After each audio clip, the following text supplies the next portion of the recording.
everybody. Joe Joseph here for thedailysheeple.com, and this is your news shot. The Telegraph over in London say that there's an astonishing rise in demand for exorcism, putting mental health at risk, according to a report. It says an astonishing rise in harmful Christian exorcisms is being partly driven by migrant communities.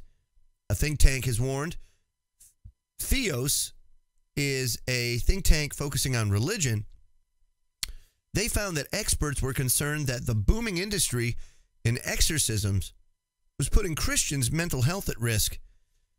This report, which examines the relationship between Christianity and mental health, said, quote, exorcisms are now a booming industry in the UK, with a number of interviewees noting the astonishing increase in demand, often, as one noted, in defiance of any actual rules or procedures put in place by any church.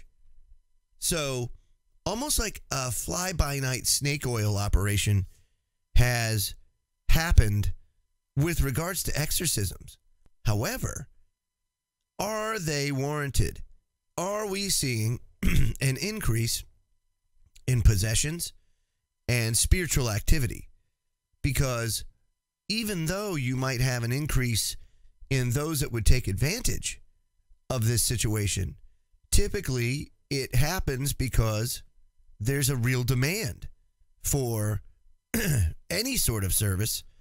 And then soon afterwards, you have the snake oil salesmen that swoop in and go ahead and add chaos and confusion into the mix. It said that this industry was in part driven by immigrant communities. And with all of the turmoil going on in the Middle East with regards to U.S. foreign policy and displacing all of these people, there's no doubt that you're going to have cultures clash, you know, especially where you have more Western civilization that really have had God removed from society for a very long time now.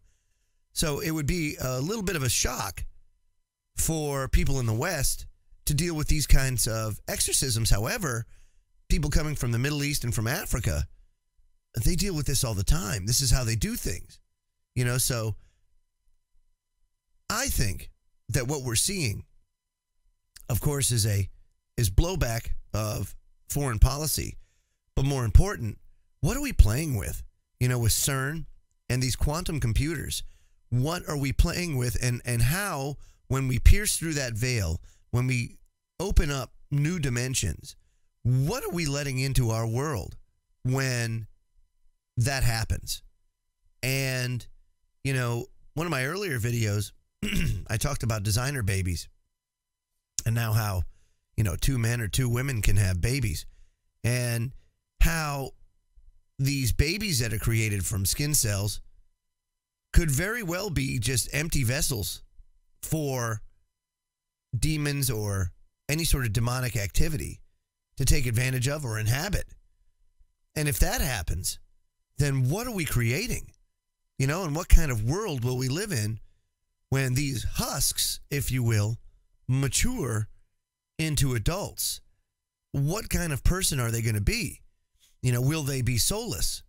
And if that's the case, and they are inhabited by demons, why then I would think the exorcism business will be booming for some time. I'm Joe Joseph. This was thedailysheeple.com's News Shot.